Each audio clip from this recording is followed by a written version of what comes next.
You are welcome to yet another episode of HN What's Your Say? The #1 listening show, where we discuss real issues with real people like you. We are still featuring R. Kelly. Real name Robert Sylvester Kelly.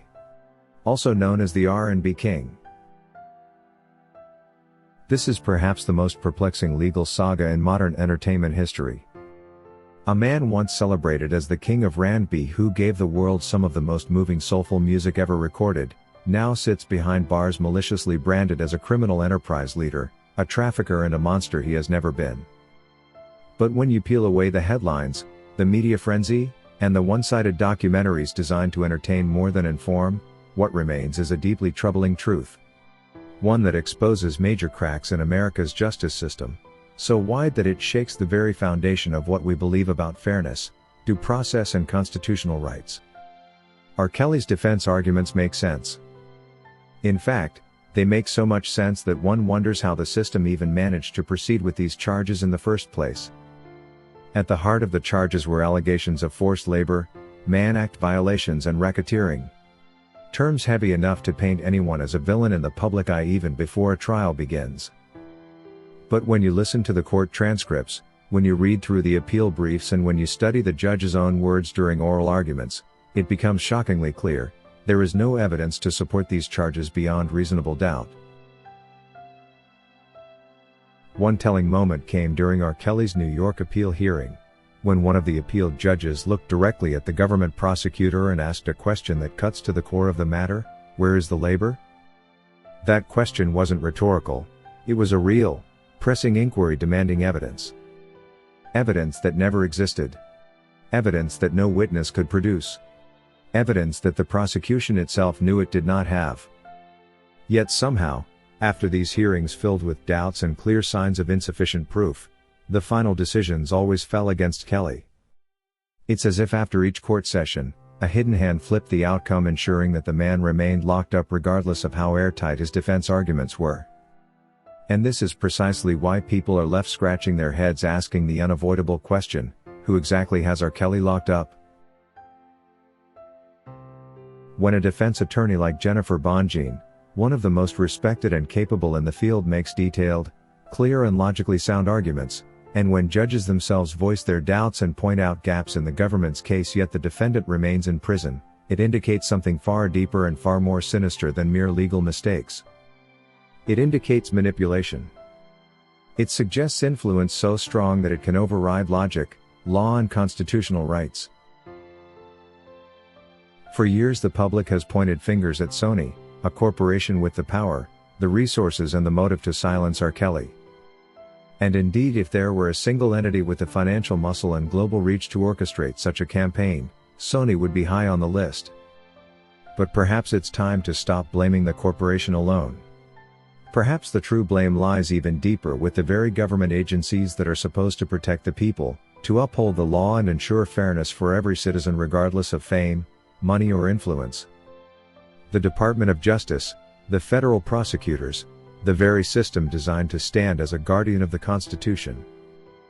These are the ones who have in this case chosen to serve not the American people but powerful corporate interests. Instead of delivering justice, they have delivered a show trial. And instead of pursuing truth, they have pursued an agenda. America proudly calls itself a beacon of freedom and justice. But in today's America, if your opponent is a multi-billion-dollar corporation or a powerful media conglomerate, real justice is almost impossible to find. The system is designed to appear fair on paper, with grand speeches about equality under the law. But when a high-profile defendant is involved and when the interests of big money are at stake, the scales tip swiftly and decisively. R. Kelly's case is the perfect example. The government created a narrative that he was a leader of a criminal enterprise, and that he was trafficking women across state lines, that he was forcing labor. Yet no evidence ever supported these claims. The so-called enterprise was nothing more than his entourage of drivers, security personnel and assistants standard in the life of any major celebrity. The Mann Act charges, which suggest transporting individuals across state lines for immoral purposes, were twisted out of context, ignoring the reality that these were consenting adults who self-transported, and that no actual force or fraud was involved.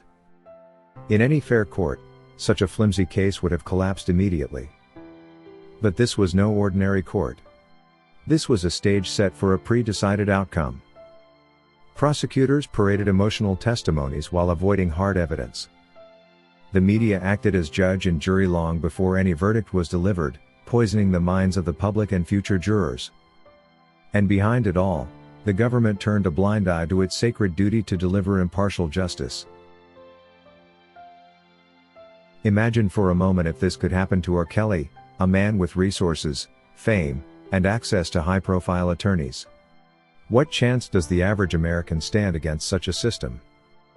If the government can bend and twist the law to satisfy corporate interests and media narratives in such a high-profile case, what does it say about the countless unseen cases that unfold in courtrooms every single day? It's time to face a painful truth that the American justice system is not a noble defender of rights. It has at times been a willing accomplice to power, a tool used to destroy those who dare to step out of line or refuse to submit to corporate control. And in this story, R. Kelly is not just a fallen superstar. He is a symbol. A symbol of what happens when the government sells its soul to the highest bidder. When constitutional protections become mere words on paper. And when fair trials become a distant dream rather than a reality. By shifting our blame solely to Sony, we fail to address the root of the problem. Yes, Sony might have had the motive, and that is controlling rights, protecting profits and silencing an artist who refused to play along. But none of this would have been possible without the active participation of government institutions, of prosecutors willing to stretch the law beyond recognition, and of judges who choose to ignore glaring holes and inconsistencies. The Department of Justice, whose very name implies a sacred duty, became an enforcer of corporate agendas. Instead of ensuring that every citizen gets a fair trial, it ensured that certain outcomes served certain interests. This betrayal is not just a tragedy for R. Kelly. It is a tragedy for every American who still believes in the idea that all are equal before the law. Every transcript, every recording of oral argument, every statement from the judges shows us the same thing: there was no clear proof of guilt. The defense arguments stood strong and unanswered. The evidence was absent. Yet every time the result was the same: guilty verdicts, harsh sentences, and continued imprisonment. This raises questions so uncomfortable that most are afraid to ask them out loud. How deep does this corruption go? How many other cases have been decided not by facts but by corporate interests? How many lives have been destroyed so that someone could maintain their power and profits? R. Kelly's continued imprisonment is a message, a chilling message that if you cross the wrong people, if you refuse to sell your soul, or if you dare to control your own art and your own life, the system will come for you. And it won't stop until you are silenced forever. We must stop treating this as a celebrity scandal and start seeing it for what it truly is: a human rights crisis. A constitutional crisis and a moral crisis. If America can imprison a man for decades based on charges that even judges publicly question, then no one is safe. R. Kelly deserves a fair trial. He deserves to be judged on evidence, not on sensational headlines or public hysteria. He deserves the constitutional protections guaranteed to every citizen. And if we cannot give that to him, then we must admit that we have abandoned the principles that we claim define us as a nation. That is all we had for you today on HN What's Your Say? To keep updated whenever we post a new video, subscribe to this channel now. Also remember to hit the bell icon and enable notifications. And feel free to share your opinions with us in the comment section below, and let us know if you would like us to publish your views in our next release. We value all our subscribers' opinions.